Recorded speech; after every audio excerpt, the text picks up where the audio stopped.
What's going on, everyone? So, Luka Doncic recently revealed the kind of guys that are the toughest on him. And the two names that he mentioned was Marcus Smart, who the Lakers now have, right? And Luka Doncic reached out to him and kind of recruited him and really wanted Marcus Smart to join the Lakers. He always wanted to play with Marcus Smart. But the second name that he mentioned is Herb Jones. Now, Herb Jones is somebody that has been linked to the Lakers in the past, somebody that I've talked about on several occasions, I think would be one of the ideal targets for the Lakers long term. Slot alongside Luka Doncic, talking about a guy that can slot in really 2 through 4 for you, be that legit 3-and-D wing. He's still young enough to be kind of a foundation piece. He's 26. He'll be 27 close to the start of the season. So you'd have him, Luka, potentially DeAndre Ayton for the foreseeable future. If a dude Thero can kind of come into his zone and be a bit of a two-way guy, maybe even learn some stuff from a Herb Jones, you could have your two wings solved for the foreseeable future along Ayton, alongside Luka Doncic, and then we'll see, if they end up keeping Austin Reeves or how that ends up happening. Herb Jones can't be traded until January 14th, so around the trade deadline. So a couple things about this, though, right? One, the Lakers are more willing to take on long-term contracts, which is good. That's in the favor of potentially trading for Herb Jones, where if the Lakers still, had that idea of like, hey, we don't want any contracts beyond, this season or next, then I think that would probably rule out the potential of the Lakers actively trying to push and pursue for Herb Jones. Two, Herb Jones is probably not going to be a starter on the New Orleans Pelicans. He's probably going to be the 6th, 7th guy on that team, just because they have the young guys. Maybe they start him over some of the guys, but at some point, Herb Jones could potentially be the odd man out.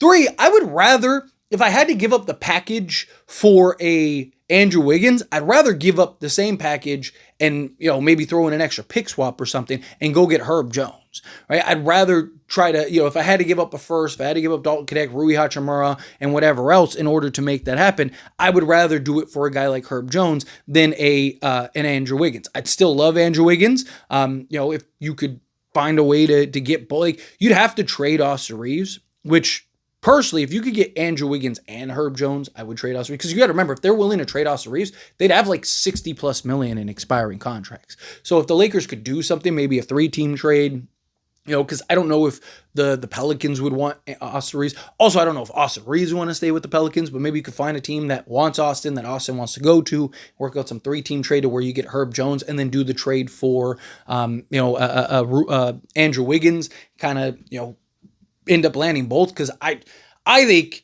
Luka, Andrew Wiggins, Herb Jones, LeBron James, and DeAndre Ayton is the best starting 5 in all of basketball. You have now the athleticism, the defense, the shooting, the versatility. Both guys would be better natural fits off ball with Luka Doncic and LeBron James. Right? Both guys can go get you, 20 on a random night. But realistically speaking, they probably keep Austin Reeves. Lakers are active in trying to trade for Andrew Wiggins right now. If that ends up happening, then I don't know if we'll end up trading for Herb Jones.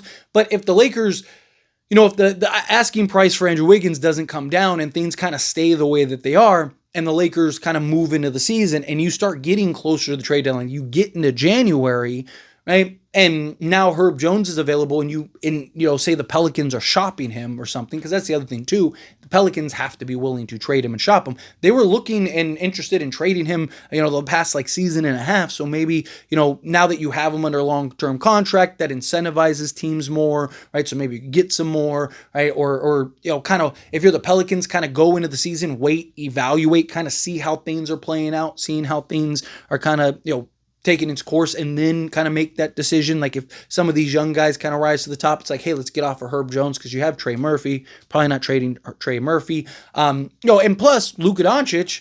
Again, Luka Doncic would probably push pretty hard for a Herb Jones. And if you could kind of have the two guys that Luka Doncic mentioned, and based on what we know from pre the extension, the Pelicans aren't against trading Herb Jones. They want the right price. They're not just going to give him away. So Lakers would have to, incentivize. Like I said, maybe it's a 3-team trade. Maybe it's something, right?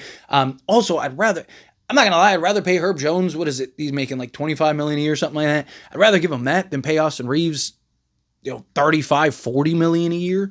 I just think Herb Jones gives you the better two-way capabilities. Yes, you look at, Luka Doncic and you look at kind of the success he's had with like Jalen Brunson and Kyrie Irving, having that kind of secondary playmaker, secondary shot creator. If you lose LeBron, then you wouldn't have that. But I think you could get somebody like that. You don't need like a high end guy necessarily, especially if you have the right complementary pieces and higher end pieces around. So if you have a higher end center than what Dallas has had, right? With DeAndre Ayton is better than all the centers that they've had, at least offensively. Right? You could argue, Derek Lively, we'll see what he becomes. They've had some guys that, defensively, right? But DeAndre Ayton is better, than what those centers have been. So if you have an upgrade at center, and if you have kind of higher end wings than, say a Derek Jones Jr. and a, PJ Washington, if you have like a Herb Jones, and like I said, if a Duke Thero kind of can evolve into that, or maybe you go and find another guy, whatever, if you kind of have the two high end wings, you got the the center, and then go find that kind of, defensive 3-and-D guy, and then just go get like a Malik Monk type off the bench. I think you'd be fine. I think now you have the defense. I think you're a perennial contender. I think you're one of the best teams in all of basketball. Herb Jones, I think, would be an excellent fit.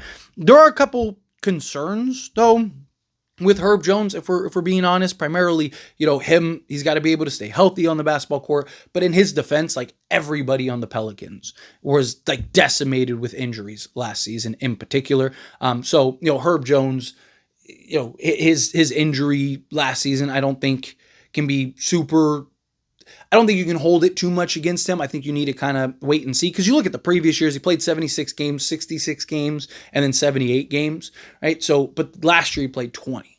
Now, again, we've seen guys that's just the outlier year, right? Like guys just have a bad year over the course of their career, and then that's that, and then they get back to playing 70 plus games a season. If that's the case for Herb Jones, perfect. If he's giving you, 70 games, 70 plus games a season, then Lakers are in great shape long term. But you do have the concerns of like, hey, if is this the beginning of things? Because we've also seen guys kind of have that. So there would be a little bit of a risk. Nothing that I think would deter me from getting him, right? But I do think, it's something that at least is worth mentioning, something that should be brought up, kind of looked at. But you look at like what he did last year, again, was his roughest season, just because, again, he only played 20 games.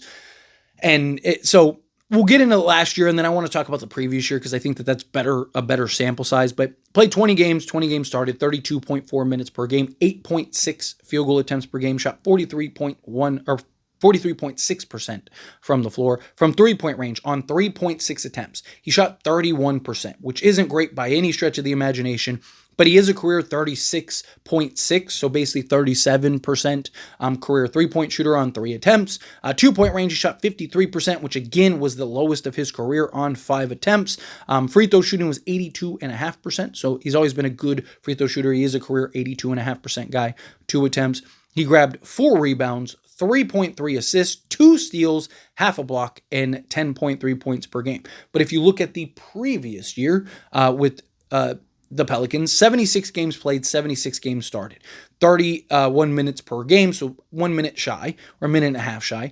Took 7.7 field goal attempts per game, so 1 fewer field goal attempt, but shot 50% from the floor on 3.6% from, or 3.6 3-point attempts, which is the same number of attempts to the dot. He shot 42% from 3-point range. 2-point range on 4 attempts, so basically 1 attempt less. He shot 56.8% from 2-point range. EFG of just under 60%. And then free throw shooting, 2 attempts, same thing, but shot 86.7%. Rebounds, 3.6 rebounds, so basically roughly the same. Assists, just under 3, steals 1.5, and then a full block that year with 11 points. A couple things you got to keep in mind too. Last season, again, DeJounte Murray goes down, so they don't have like their playmaker. They don't have like Herb Jones, Trey Murphy. I talked about the same thing. Like Trey Murphy exploded onto the scene, but he also, like, some of his percentages were not great, but a lot of it was he had to self-create so much, right? Same thing with Herb Jones. Like there were stretches and times where like he was like the guy, right? So he had to like, self-create more, where he's going to be slotted alongside Luka long-term. And if you do keep Austin Reeves, Luka and Austin Reeves long-term. And so the creation that they're going to be able to create, the attention that they're going to be able to draw and kick out, talking Herb Jones, I think will be closer, maybe not 42%, but I think he'll be closer to, 38 to 40%, playing alongside Luka long term, playing alongside guys, again, if you keep an Austin Reeves, to where you're going to be able to have that guy that can, be reliable, defend basically 1 through 4 for you.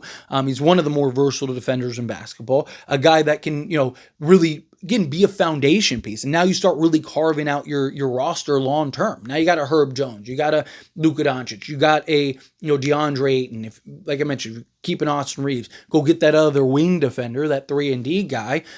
You could be cooking all of a sudden. Now the Lakers could be one of those best teams. So obviously there's a couple of factors. One, do the Pelicans actually shop him and look to trade him, which I believe that they would. It's just, what's the asking price would be number 2 then, right? Because they already were looking and considering trading him. So if, very rarely do you, shop a guy and then go like, we're just never going to trade him, right? It just means that you didn't find what you wanted. And if that thing in that package comes around that you like, then yeah, sure, we'll make that deal. So if the Lakers kind of, I would rather overpay for Herb Jones than give the package that currently, like if we had to give, say, a first, Rui a first and, 2 pick swaps or something like that, right? I'd rather do that. Like Dalton Connect, Rui, a first and 2 pick swaps. I'd rather do that for Herb Jones personally. Some might feel differently, but I'd rather do that for Herb Jones than give up, Rui, Dalton Connect, Gabe Vincent, and a first for Andrew Wiggins. I'd rather overpay for Herb Jones because, again, he's your answer now at the 3 for essentially Luka's entire tenure. And he's going into a new extension, so you'd have him locked up for basically, at least the next 4+ years, right? So you'd be in great shape and kind of, starting to build out and round out this roster. And then now you're just kind of filling in pieces whenever LeBron decides to depart or whatever. Now you're just looking to slot somebody in at the 4. Like I said, maybe it's an Adu Thero, maybe it's somebody else that, you end up getting in free agency or something, or, maybe you pull off, a Giannis trade or something. And I also think Herb Jones, if you were, like, let's say you could trade for a Jokic or you could trade for a Giannis or something. I think Herb Jones would have more value in that potential trade than a Andrew Wiggins or a Rui Hachimura, right? So now you could be like, hey, especially if you do keep Austin Reeves and Giannis becomes available, now it's like, hey, we can give you Austin Reeves, we can give you Herb Jones plus, in the offseason, 2 more firsts. So we can give you those 2 plus, if you want to, whatever, a Dude Thero or something like that, here you go. I'd try to probably keep a Dude Thero, but like, get the point. Like, you have just a much better package that now you can present in a trade for a Jokic, in a trade for a Giannis, especially the Bucks, who they can't bottom out. They don't have control over any of their picks, so they might be interested in something where they get a Reeves and a Herb Jones to kind of upgrade the roster long term. But anyway, as always, this is a discussion. Pass question you. Let me know your thoughts and opinions down in the comments. That being said, if you haven't liked this video, hit that like button. Helps me a lot. We enjoy these types of videos, and I truly appreciate it. Not subscribe channel, hit that subscribe button, turn on the bell notifications. Appreciate y'all. See you in the next one.